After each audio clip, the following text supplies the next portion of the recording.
Buonasera a tutti, vi do innanzitutto il benvenuto e ci tengo a ringraziarvi a nome di tutti quelli che hanno reso possibile la realizzazione di questo spettacolo in una giornata veramente importante, poiché vicinissima a una ricorrenza fondamentale da ricordare per tutti noi, ovvero il 25 novembre, la giornata mondiale contro la violenza sulle donne. Quindi un tema estremamente attuale, e per andare a trattare, ad analizzare il presente, appunto ci serviremo di alcune lenti che però andranno ad indagare il passato, il XVII secolo, un secolo ricco di contraddizioni e ancora permeo di una mentalità patriarcalmente concepita in cui l'imposizione maschile dominava completamente l'autodeterminazione della donna, il potersi emancipare solamente grazie al proprio talento. Andremo quindi a trattare per la precisione di una figura, di una delle più importanti pittrici, o meglio pittore, della storia dell'arte. Innanzitutto, giusto per introdurre come rivesta la figura di Artemisia Gentileschi ancora enorme attualità nei nostri tempi, ci inseriamo in quello che è il dibattito attualmente molto attuale anche in politica, per cui appunto sia necessario o meno introdurre, coniare dei nuovi termini per delle figure ora coperte da appunto figure femminili che prima erano ricoperte solamente da una controparte maschile, per cui assessora, avvocata, eccetera. Questi problemi hanno sempre caratterizzato l'essere umano, sono intrinseci in esso, e pertanto anche nel XVII secolo si ponevano queste domande e la risolvero appunto col conio di una particolare parola, che è quella di pittora, in quanto Artemisia è la prima a riuscire a prendere e tramite il pennello disegnare la propria salvezza, salvarsi, soprattutto vedremo dopo, dall'oblio, da un episodio che caratterizzò fortemente in negativo la sua vita, e ottenere l'importanza che ora riveste nella memoria della storia. Artemisia innanzitutto nacque nel 1593 in un contesto favorevole, privilegiato rispetto alle donne a lei contemporanee, in quanto nacque a Roma, una città estremamente cosmopolita che riceveva ogni giorno migliaia e migliaia di artisti che venivano a lavorare nelle numerose botteghe che vi erano presso Piazza del Popolo, e soprattutto era la figlia di Orazio Gentileschi, un insigne pittore particolarmente noto nella Roma del XVII secolo, che subito vide in lei la propensione, l'inclinazione verso l'arte, e in questo gli vanno riconosciuti dei grandi meriti. L'aiutò a coltivarla, la prese nella propria bottega e le insegnò. Addirittura la casa era veramente un porto di mare, la casa Gentileschi, in quanto arrivavano sempre più artisti, tant'è vero Michelangelo Merisi, Caravaggio, il quale conobbe Artemisia seppur in età molto tenera. Artemisia quindi ha subito la possibilità di provare il proprio talento al mondo, e lo decide di fare tramite un'opera fondamentale, non semplicemente per il virtuosismo in sé, ma anche poiché è la prima opera che una figura femminile, una donna, abbia mai firmato nella storia dell'arte.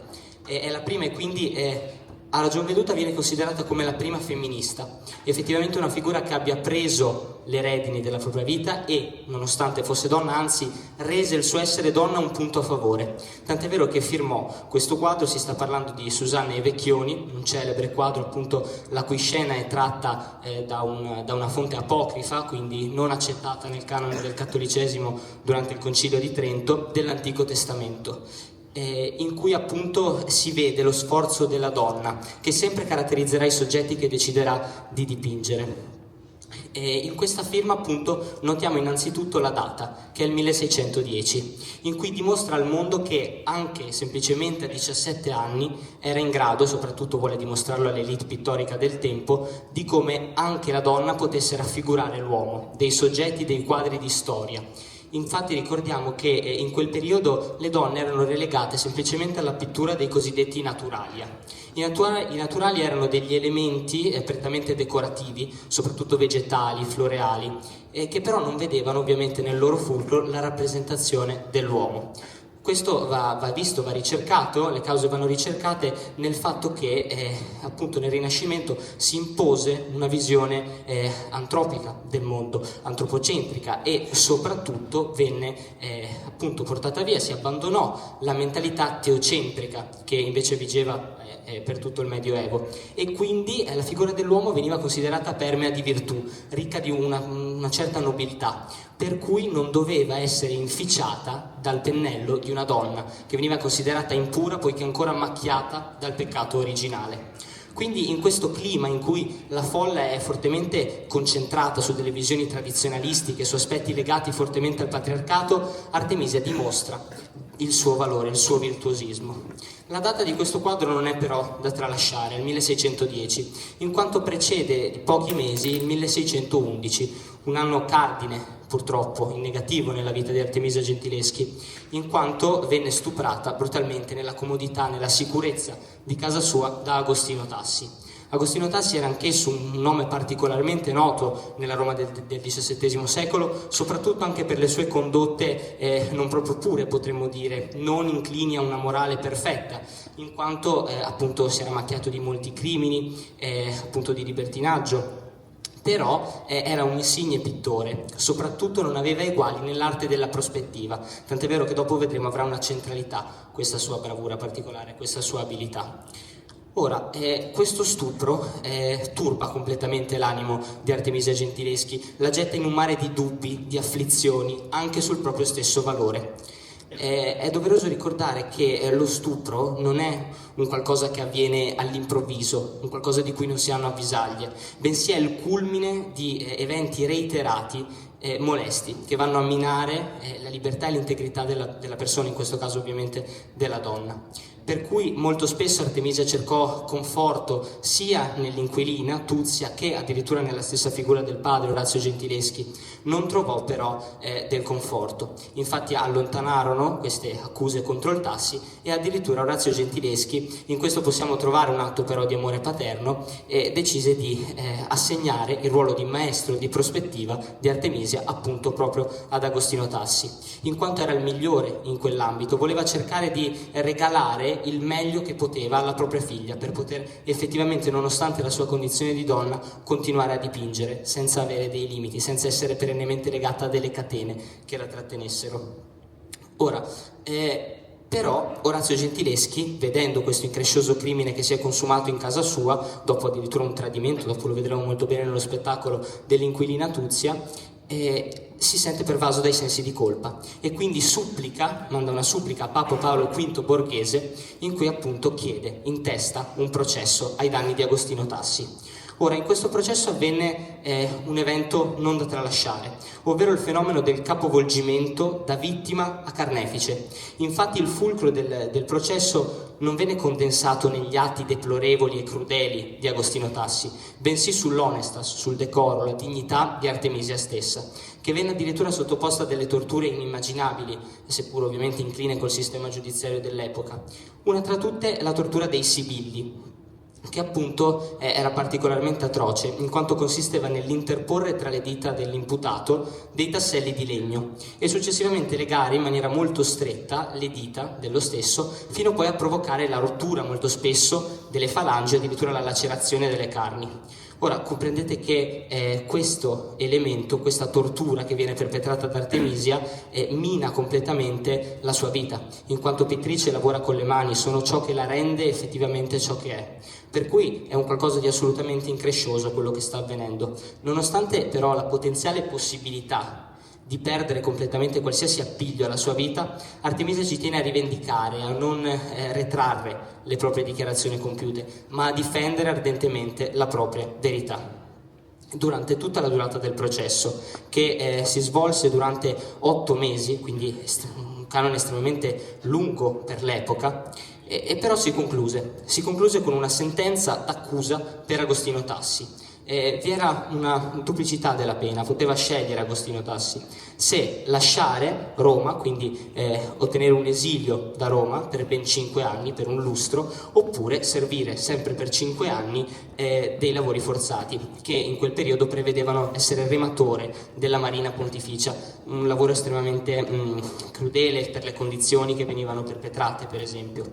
Agostino sceglie l'esilio, ma in realtà de facto ciò non avverrà mai, in quanto nutre delle importantissime amicizie nel panorama dell'epoca. Anche qui rivestiamo soprattutto un certo clima di attualità, soprattutto nel fatto che molto spesso le amicizie, i rapporti che si vanno a intessere con le altre persone incidono sul destino, anche giuridico in questo caso, in quanto Agostino Tassi era particolarmente amico di uno su tutti, Cosimo Quorli, che era il primo furiere del Papa, estremamente vicino a Papa Paolo V, che l'aiutò in molte delle sue cadute legali, se così possiamo chiamarle, a salvarsi, a non utilizzare, a non subire la pena effettivamente emanata dalla sentenza.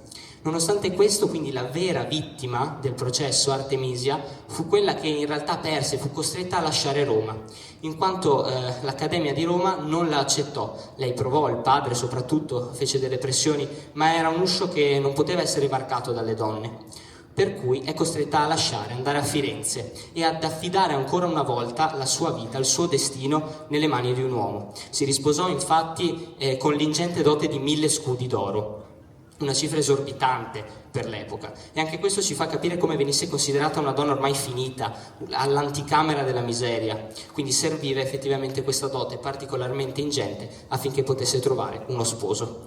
Però a Firenze troviamo la sua rivalsa, in cui effettivamente utilizza l'arte come elemento catartico per catalizzare tutti i suoi dolori, le sue afflizioni, e sciogliersi dalle catene del patriarcato e dalla mentalità fortemente tradizionalista dell'epoca. È qui infatti che conobbe la Granduchessa Madre di Toscana, conobbe lo stesso Granduca di Toscana, Cosimo II de' Medici, e le vennero affidate le più grandi opere che poi dipinse, tra cui per esempio Giuditta Oloferne, che avremo modo dopo di vedere. Inoltre compì un passo, il più importante delle donne nella storia dell'arte, ovvero fu la prima, nel 1616, ad essere ammessa all'Accademia delle Arti e del Disegno di Firenze, voluta da Giorgio Vasari e presieduta addirittura dallo stesso Michelangelo, entrambe figure che riconosceranno l'enorme valore dell'arte di Artemisia. Quindi questa è una storia, quella che lo spettacolo si propone di narrare, fortemente ricca di dolore, di afflizione, ma soprattutto di rivalsa, caratterizzata dallo spirito combattivo di Artemisia, che fu in grado di prendere le redini della propria vita e azzannare il XVII secolo, un secolo ricco di contraddizioni, un secolo che riteneva le donne come enti non capaci di autodeterminarsi e effettivamente di diventare qualcuno. Lo spettacolo si propone proprio questo, di catapultarvi e ispirare nelle vostre coscienze una riflessione che è sempre oltremodo attuale, perché Artemisia non venne aiutata né dal diritto, in quanto questa sentenza condannò de iure effettivamente Agostino Tassi, ma non de facto, e soprattutto anche un'avversione del popolo stesso, che la giudicava effettivamente dai costumi libertini, al passaggio le sputava addosso. Alla sua morte le vennero scritti degli epitaffi particolarmente ironici, ma dietro questa ironia effettivamente si cela una barbarie umana dettata dall'imposizione maschile. Quindi è effettivamente un tema estremamente attuale anche nell'ambito giuridico, che ottenne dei cambiamenti non molto tempo fa. Tant'è vero che il matrimonio riparatore, un istituto estremamente svalutante per il valore della donna, venne abolito solamente nel 1981 e solo nel 1996 lo stupro passò da essere un reato contro la morale a un reato contro la persona, e quindi conseguentemente le pene vennero inasprite. Quindi in questo clima, questo spettacolo con un quartetto d'archi, un pianista, delle opere multimediali e soprattutto un testo interamente originale, composto e poi recitato dagli attori, si propone l'obiettivo di catapultarvi nei misteri, negli androni bui di questo secolo, per andare a narrare una figura estremamente attuale a cui noi rendiamo fortemente onore, che è quella di Artemisia, la vittoriosa.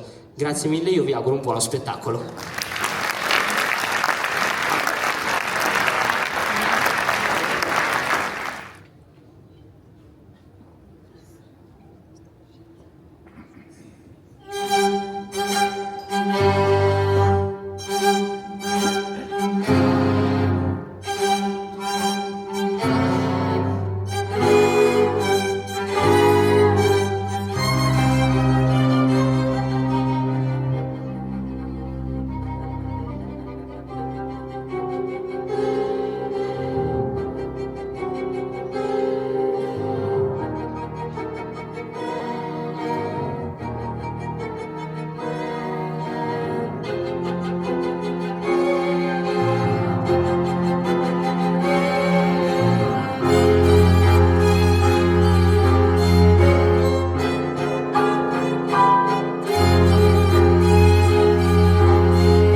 Erano gli anni in cui Roma ritrovava lo splendore di un tempo. Brillava, era un'esplosione di bellezza. Erano gli anni della Controriforma. Sulla grande piazza del popolo le donne battevano i panni ai lavatoi e attorno agli abbeveratoi c'erano mucche, muli e cani randagi.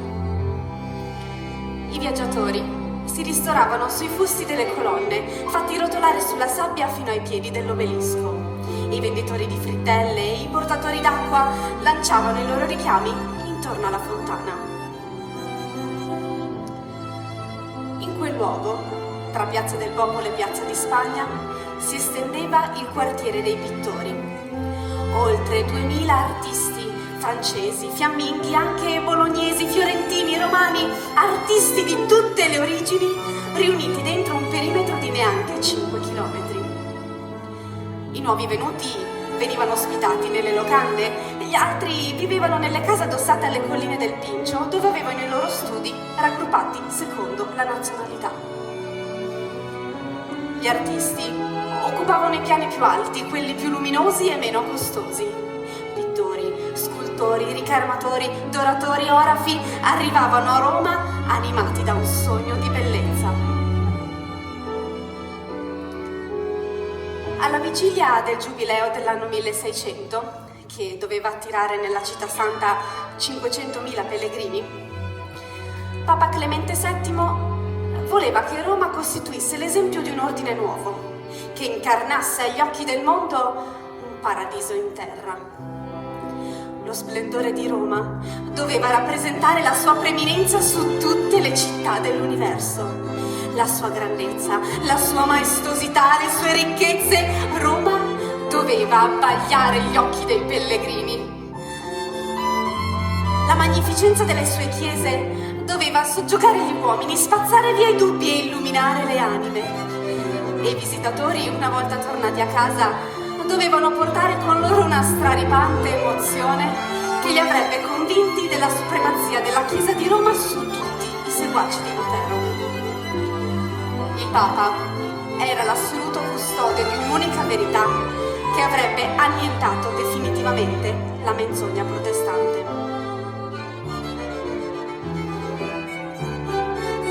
Nella Roma della Controriforma, 30 anni dopo suo padre Orazio, l'8 luglio 1593 nacque Artemisia Lomi Gentileschi.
Sono Orazio Gentileschi. Ebbi come maestro Caravaggio, il genio che faceva entrare in ogni suo quadro la realtà viva e palpitante. Veniva spesso a trovarmi nella mia casa e lo vedevo osservare incantato la candida mano della mia figlioletta mentre tracciava trame di fiori e frutta su dei fogli bianchi. Quando aveva terminato l'opera, lo guardava e gli chiedeva con quella vocina tremula: «Va bene, Messer Merisi? Va bene?» E lui rispondeva: Va bene, Artemisia, disegna, disegna». non stancarti mai di disegnare. Aveva 5 anni Artemisia e vedeva in quella figura di uomo rude e burbero un essere soprannaturale, un mago che sapeva creare con la luce e con i colori uomini e cose. Infante la ritrassi in braccio alla mia povera moglie e quello fu il suo ingresso trionfale nel mondo dell'arte. I colori con i quali io avevo plasmato quelle teneri carni trasmigrarono nella sua fervida fantasia e immaginazione e accesero in lei un desiderio ardente di emularmi. Voleva somigliare al suo padre artista.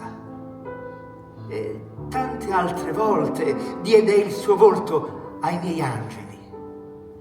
E man mano che cresceva si affinava in lei una grazia di donna. Le sue linee diventavano onde melodiose di femminilità e a volte mi assaliva quella naturale gelosia di un padre che presto si sarebbe visto portata via di casa l'unica figlia femmina. E il solo pensiero che una mano di uomo potesse lambire quelle carni morbide e rosate mi faceva impazzire. Il suo sacrosanto diritto a una felicità di donna e di madre erano per me una perdita dolorosissima.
Abbiamo sentito dire che sei l'artista più talentuosa di Roma. Hai per caso anche qualche altro talento? Mi faresti un ritratto? Poi saprò come ricompensarti. Faccio solo ritratti di angeli, non di corteggiatori molesti e inopportuni come voi. Artemisia, ci vediamo stasera sotto gli archi del Colosseo. Io al Colosseo ci vado solo di giorno. Artemisia, una notte con te vale 1000 notti. Io la notte dormo e sogno di dipingere come il Merisi. Dai, solo un bacio. Non essere così gelida, lo so che ti piace abbandonarti ai piaceri della carne. Vai via, ti ho detto! Lasciami, vai a cercare dove le hai sempre trovate le donne compiacenti. Dai, Artemisia, dai un bacio anche a me. Lasciami, lasciami! Lasciatele in pace, o chiamo le guardie. Siete tutti ubriachi. Se viene a saperlo Messer Orazio, non la passerete liscia.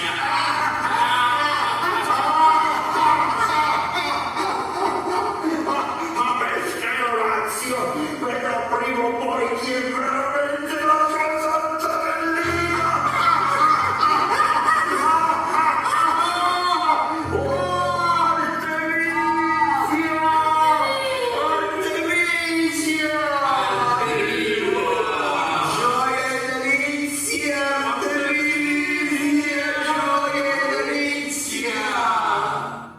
Avete malingue, calunniatori, non vi fate più vedere!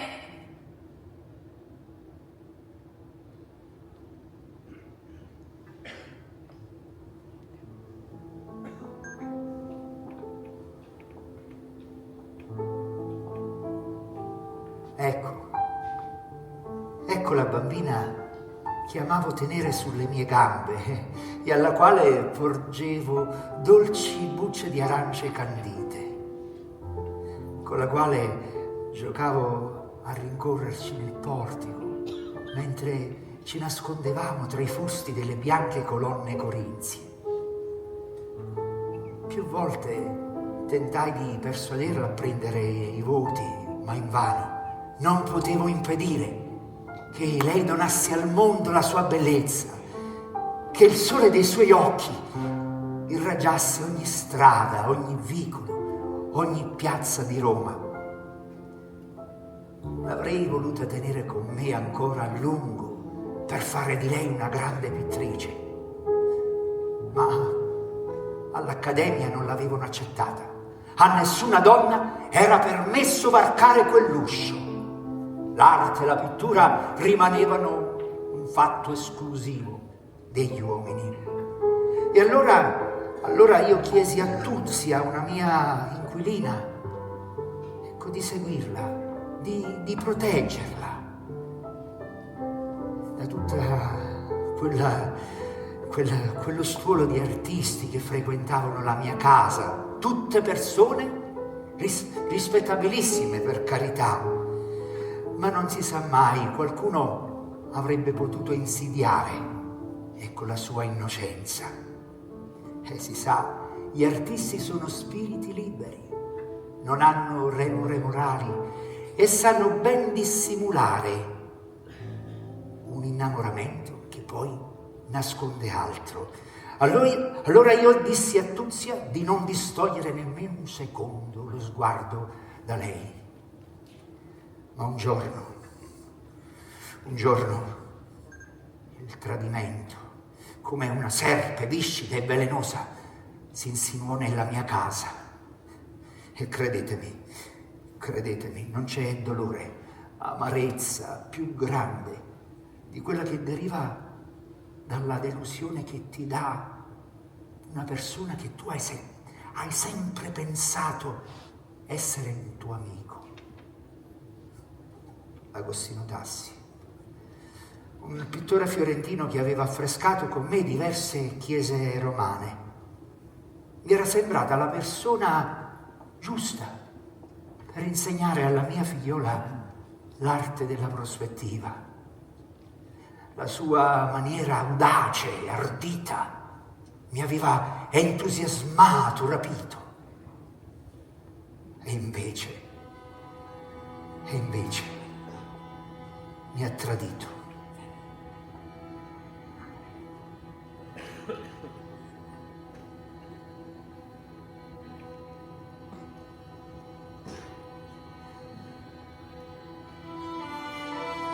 Beatissimo Padre, io, Orazio Gentileschi, pittore, vostro umilissimo servo, con ogni reverenzia, sono qui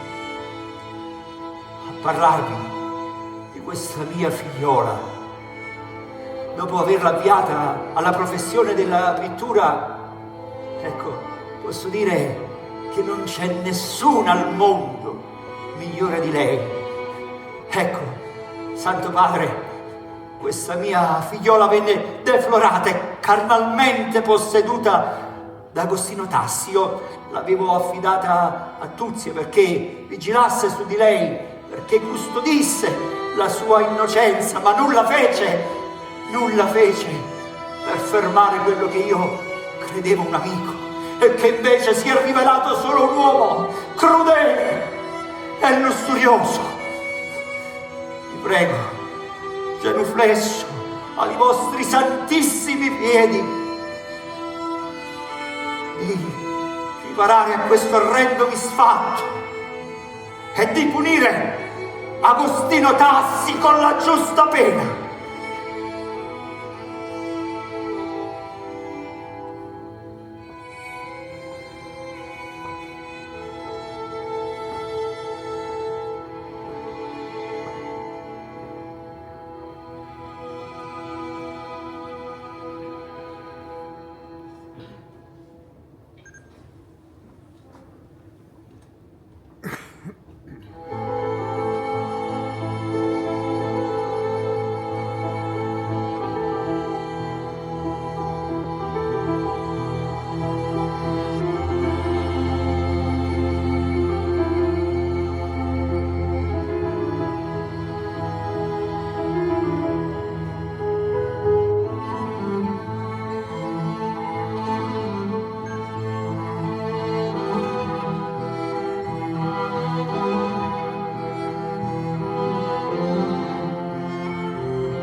In nome di Sua Santità Paolo V, vicario di Cristo su questa terra, io, per volontà sua, apro questo processo contro Agostino Tassi. Affermate voi, Artemisia Gentileschi, ragazza di anni 18, di non essere più vergine a causa delle azioni compiute da Messer Tassi? Ditelo, e che sia messo agli atti. Sì, non sono più vergine. Si dice di voi che avete sempre avuto una condotta illecita e costumi molto liberi. Sono tanti i testimoni che hanno parlato della vostra immoralità. Menzogne, infamanti menzogne. Eccellenza, non è mai stata una donna da bene, sempre in mezzo a quei garzoni di bottega. Non è vero, non è vero. È una puttana! Mia figlia è innocente! È una puttana, insenziabile! È innocente, giudice, quest'uomo è un infame! È un infame! Pensavo fosse un amico! È un infame! Ha gettato nel disonore la nostra famiglia! Adesso fate silenzio! Silenzio! Tanti uomini l'hanno conosciuta, non solo io! Chiedete a lei se ciò che dico non è vero! Agostino Tassi, silenzio! Allora, cosa mi dice Artemisia? È vero che avete conosciuto molti uomini? Signor no, non ho avuto a trattare carnalmente con alcuno, se non con detto Agostino Tassi. Bugiarda! Chiedetele di quegli uomini di cui vi ho fatto nome. È la verità, eccellenza, è la verità!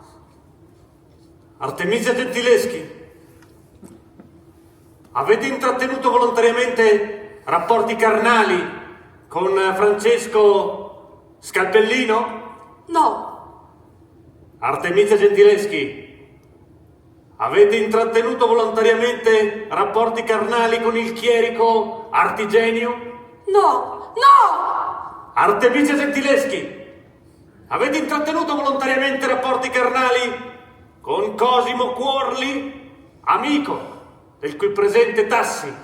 Cosimo quel farabutto. Lui aveva tentato, ma io l'ho respinto per mesi, forse un anno. Avevo 17 anni quando il Cuorli ha iniziato a fare apprezzamenti sulle mie bellezze nascoste. Quel farabutto mi ha minacciata. Mi ha detto che se non mi fossi concessa a lui, sarebbe andato a dire in giro di avermi posseduta e a vantarsi di questo. Ma io non mi sono mai concessa, mai! È una bugiarda, sta mentendo! Mente sapendo di mentire! Tassi, tacete ora, basta!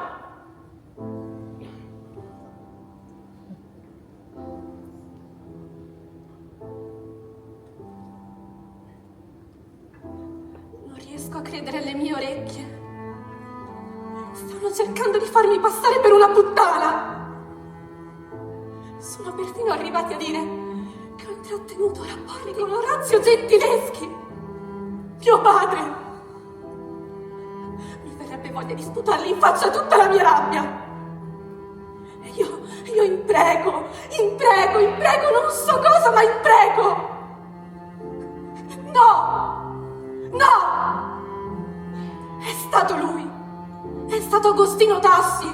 Io mi fidavo di lui e non avrei mai pensato che stardito a farmi violenza e di tradire me e l'amicizia che ha con mio padre. È accaduto tutto un anno fa, subito dopo Pasqua. Io stavo dipingevo Tuzia, la nostra inquilina, e suo figlio. Erano modelli di un quadro con Madonna e bambino.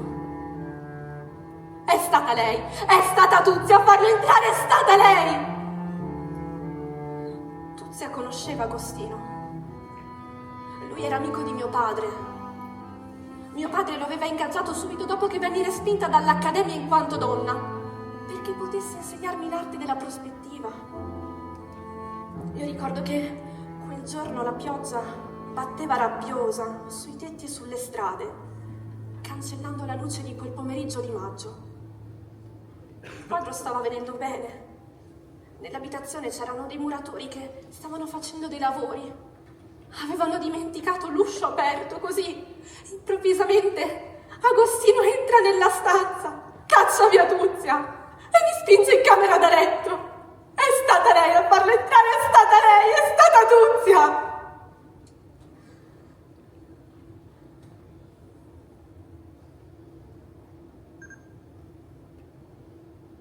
Ma perché non avete gridato? Perché non avete chiesto aiuto? Io non ho potuto! Agostino mi ha premuto con forza una mano sulla bocca, impedendomi di gridare. Io ho provato a difendermi, gli ho strappato i capelli, gli ho graffiato il viso, ma lui mi si è gettato addosso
Artemisia sa che la tortura dei sibilli fa dire sempre la verità?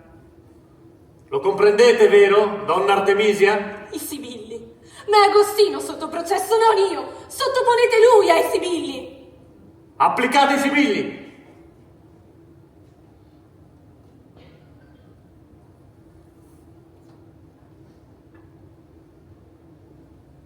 E stringete! Stringete!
La vite mostruosa scricchiola. La corda ruvida mi lacera la base delle dita. Mi lacera la carne. Quella voce continua a chiedermi se ho intrattenuto volontariamente dei rapporti sessuali con Agostino Tassi, ma no! La morsa diventa soffocante, l'assistente dà un altro giro di vite e i miei muscoli si irrigidiscono. Il sangue inizia ad affiorare. Cosa devo fare? Che cosa devo fare? Trattengo il respiro e stringo i denti serrati, dico la verità, tutta la verità, così come non l'ho mai detta. Come ho già detto, non avrei mai pensato all'esterdito a farmi violenza. E io pregavo, Dio mio, fallo smettere, Dio mio, fallo smettere.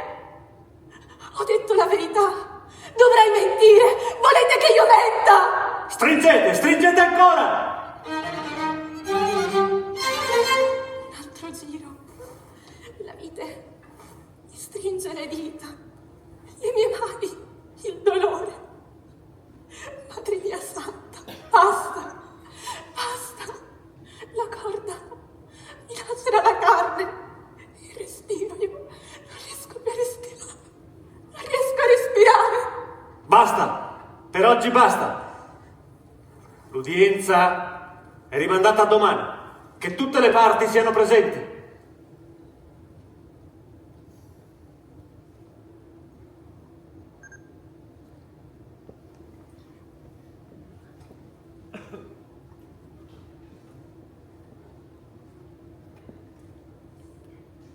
Agostino Tassi,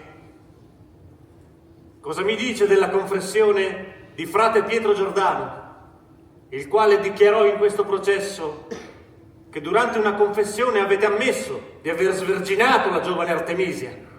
Quel maledetto frate, certe fantasie gliele mette in testa gli amo.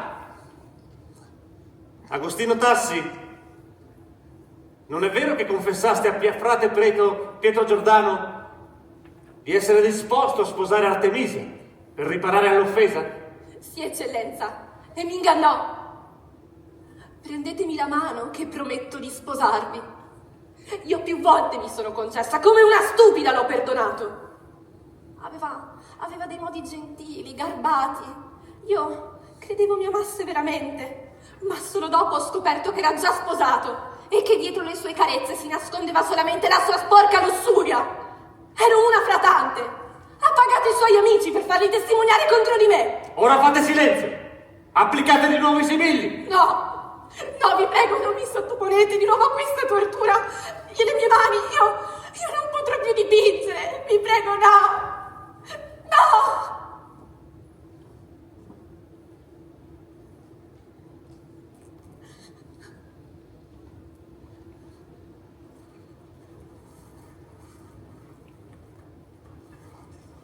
E allora Tassi, che mi dice? La voleva sposare o no? Io la volevo sposare, mi ero innamorato, ma il cuore mi ostacolava, perché anche lui era innamorato. Era posseduta più volte! Falso. Solo lui mi ha posseduta con la forza.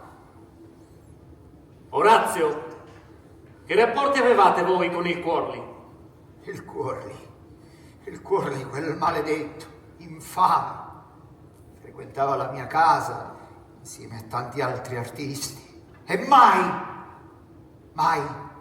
avrei pensato che avrebbe così meschinamente offeso ed oltraggiato la mia figliola.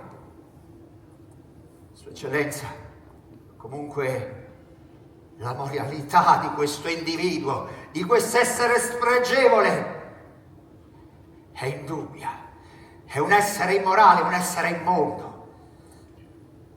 Si sa in tutta Roma, anche i muri di Roma lo sanno, che lui ha ucciso sua moglie senza pietà dopo aver scoperto un suo tradimento. E non è solo questo, Sua Eccellenza. Ha intrattenuto rapporti incestuosi con la moglie di suo fratello. Agostino Tassi, non sono poche le voci che la indicano come un assiduo frequentatore dei più famigerati bordelli romani. In questo processo, più testimoni, primo fra tutti Messer Stiattesi, uomo di irreprensibile tempra morale, lo ha dichiarato più volte. Sono menzogne! È la verità, è solo la verità. La seduta è tolta. Ho raccolto tutti gli elementi utili. E domani emanerò la sentenza.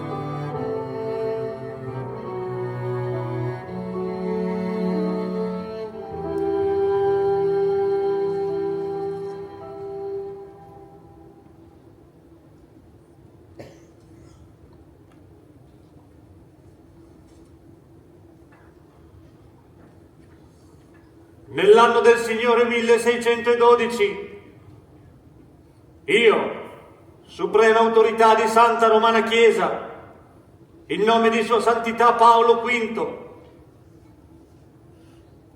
dichiaro colpevole Agostino Tassi e lo condanno ad essere bandito da Roma e da tutti gli stati papali per un quinquennio, oppure sia condannato ad anni 5 di lavori forzati. Una congiura! Portatelo Una via! congiura!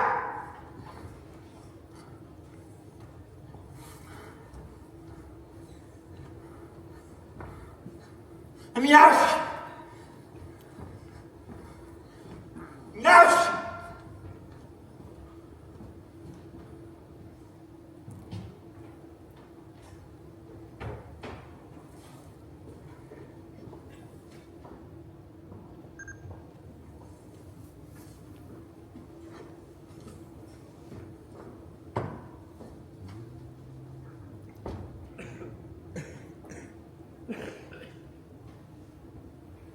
Le mie mani tremano e mi insanguinano la gonna, ma sono finalmente libera. Agostino mi lancia uno sguardo torvo. Le guardie lo stanno portando via. Io aspetto che la folla sciami, ma una guardia mi fa alzare e mi getta in mezzo a tutti gli altri. Così devo camminare tra la folla, tra gli insulti. Mentre cammino, qualcuno mi getta qualcosa addosso alla schiena. Non so cosa, non mi sono voltata. Arrivata a casa, mi sono buttata sul letto e ho pianto. Un pianto forte, liberatorio. Quando entro in un forno, con le dita fasciate, i garzoni mi prendono in giro. L'altro giorno, la moglie del sarto era affacciata alla finestra. Quando sono passata mi ha sputato addosso. Sento spesso per le strade: puttana! Puttana! Arriva la puttana! Sono voci che arrivano dai vicoli, dalle finestre. Quando mio padre mi toglie le bende per sostituirmele, i solchi infiammati ricominciano a sanguinare. E allora io impazzisco perché non posso dipingere. Così il ricordo va alla mamma, alle lunghe camminate e a lei che ascoltava le colombe, e a mio padre e alle canzoni d'amore che lui cantava agitando le braccia, e i suoi racconti sui grandi dipinti, e io accoccolata tra le sue braccia lo ascoltavo mentre lui di tanto in tanto mi passava qualche puzza di arancia candita. Mi aveva insegnato come tenere in mano un pennello quando avevo 5 anni. E come pestare i pigmenti e a macinare i colori quando ne avevo 10. Giuditta. Sì, Giuditta. Giuditta mi aveva raccontato la sua storia. Giuditta era entrata di nascosto nell'accampamento nemico, fingendo di voler sedurre il tiranno Oloferne. Aveva ritardato il momento di fare l'amore, lo aveva fatto ubriacare fino a tagliargli la testa. Così, il giorno dopo, l'ha mostrata a tutti i soldati, facendo scappare l'intero esercito. È lei che voglio dipingere. La mia Giuditta avrà 2 braccia forti, robuste, pronta al bagno di sangue. E io dipingo accesa dall'idea che sia io, sia Giuditta, stiamo compiendo un atto di giustizia.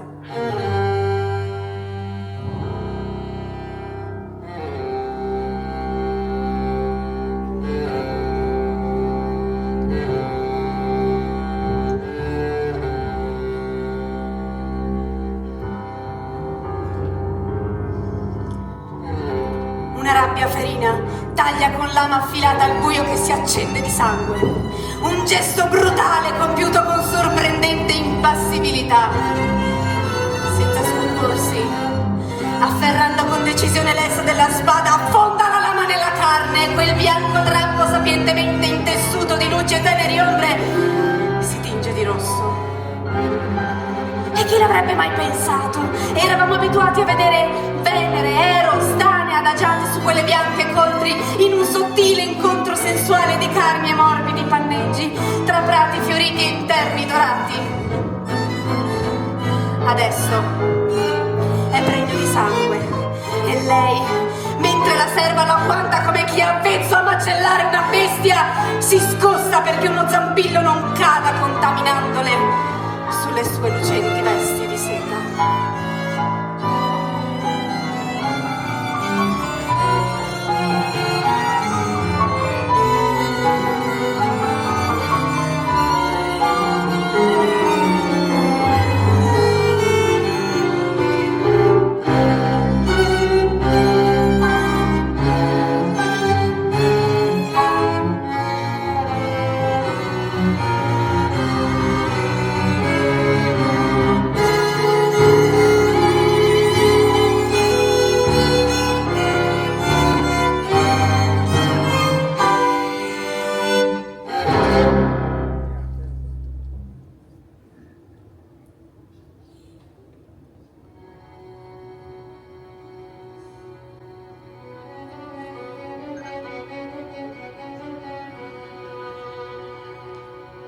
Intingo il pennello nel marrone scuro.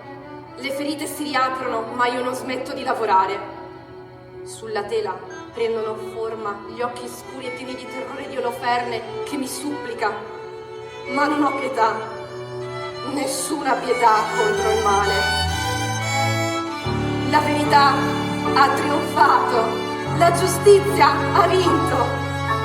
Volevano distruggere con la calunnia tutti i miei sogni, ma il mio grido di dolore è stato più forte delle più crudeli maldicenze. Gli ho dimostrato che una donna sa difendere anche fino alla morte la dignità del suo corpo e della sua anima, il suo diritto ad essere amata e non calpestata, umiliata, annientata.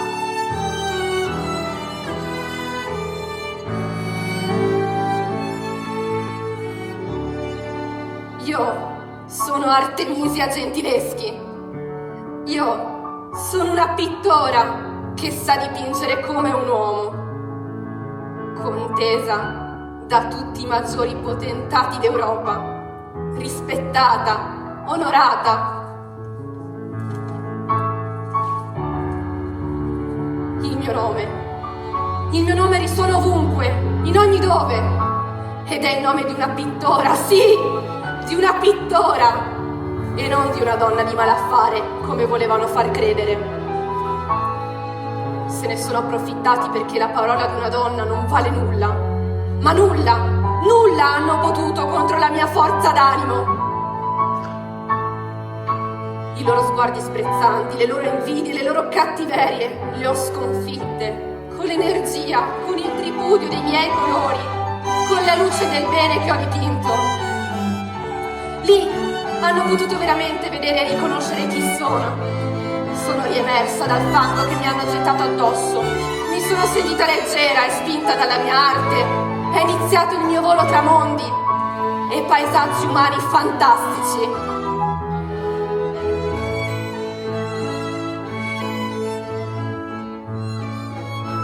Sarò accolta non ancora ventenne alla corte di Cosimo II, Granduca di Toscana, dal Vittore di Napoli, da Carlo I d'Inghilterra.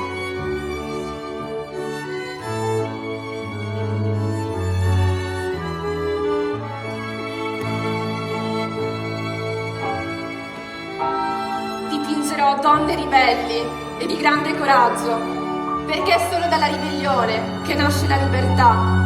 Eroine che si distingueranno per la loro imponenza fisica e per la loro forza morale. Storie di donne che lottano, che combattono, che conoscono il dolore ma non si arrendono mai, che sembrano fragili ma sono fortezze inespugnabili.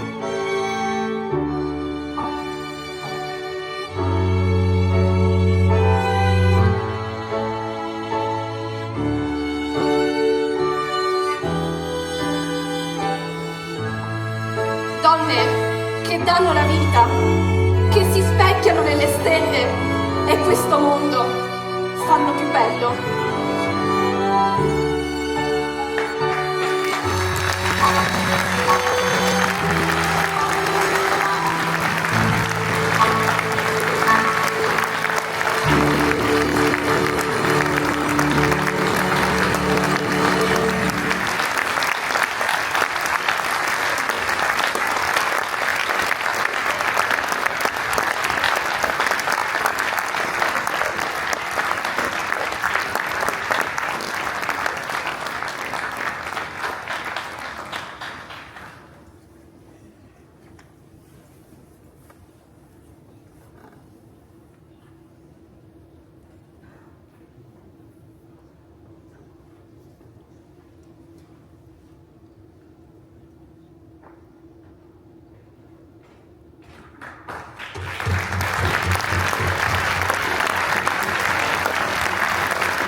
Grazie di cuore a tutti.